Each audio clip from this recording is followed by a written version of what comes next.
Hi. In this video, I'm going to be taking a look at using the passive voice with sentences that don't have a helping verb. Now, what I mean by that is I'm going to be working with the present simple and the past simple in the positive form. Now, you'll notice that the background is a little different today because I'm coming to you from my classroom here at Kaplan in Manchester. And the reason for this is that I wanted to show you this lesson using a smart board. I also am going to show you how you can do the exact same thing without using the smart board as well if you don't have a smart board in your classroom. Okay, so first of all, I need to introduce some coloured bricks. Now these are Duplo bricks. Okay, you can see them here. And these are fantastic for using for many different things. I strongly recommend you go out and get yourself a box. I am going to include a blog post in this module that has different ideas for how you can use these, but I'm going to be mainly focusing on teaching grammar using these. And each of these coloured bricks represents an aspect of grammar. So, our red brick is our subject. Okay, so there is our subject. Yellow is our helping verb or auxiliary verb, depending on what you prefer to call it. So there is my auxiliary verb. Then we've got the passive be. Okay, so my orange brick is used for be in the passive voice. Green is my verb. And blue is my object. So there is my object. Now, at this point, I would recommend making a note of this. I always have my students write it down. You'll notice over here that I do also have an additional board. So at times, I will put this up on the additional board so that they still have a reference point. But I find it's better to write it down for when they're studying again in the future. Alright, so let's look at two sentences. We've got one with the present simple and one with the past simple. And the first thing I'm going to ask the students to do is to make that exact sentence using their bricks. So, we would start with Liam. Then we would have our verb. So, teaches.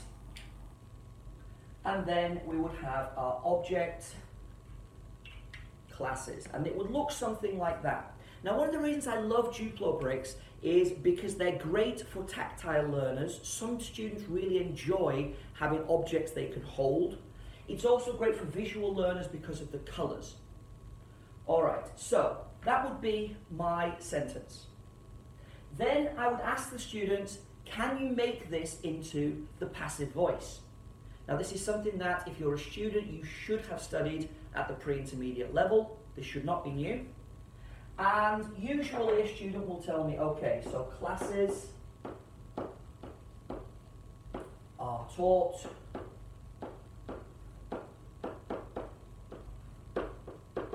by Liam. And then I say to the students, okay, now you need to make that sentence using your bricks. So we would start off with classes. Then we need our passive be, are. Then our verb, taught. And finally our subject, by Liam. So they would have this kind of structure here. And we can add them in here. So we've got classes. Whoops. The problem with using the board? Nope. We'll try again. There we go. Are taught by Liam. And they've got that particular configuration of bricks. Okay, so then the question becomes, how many bricks do I have here? Okay, we have 3. And how many bricks do we have here? We have 4. So that always means that when we're changing active to passive, we need to add 1. And which brick are we adding? We are adding the passive be. Okay? So we are adding the orange brick in here. And it's that simple. Let's take a look now at an example with the past simple. So again, we've got a simple sentence here. Liam drank a coffee, and I would say to the students, okay, create this with your bricks. And hopefully by now they should be familiar with the colours. So they would say Liam drank a coffee. Now I can ask them, do you think you can make this into the passive? Hopefully they're starting to think about this now, and they will get the answer that a coffee was drunk by Liam. And then I would say, okay, make that with your bricks. So we would get a coffee was drunk by Liam. And now, and this might seem a little bit strange, but now I would actually switch off the lights and tell the students to squint their eyes. Okay, like that. So that they can't see the words. All they can see are the colours. And I would say, what do you notice about this sentence and this sentence? And hopefully what they would say is, it's the same. And what about this sentence and this sentence? It's the same.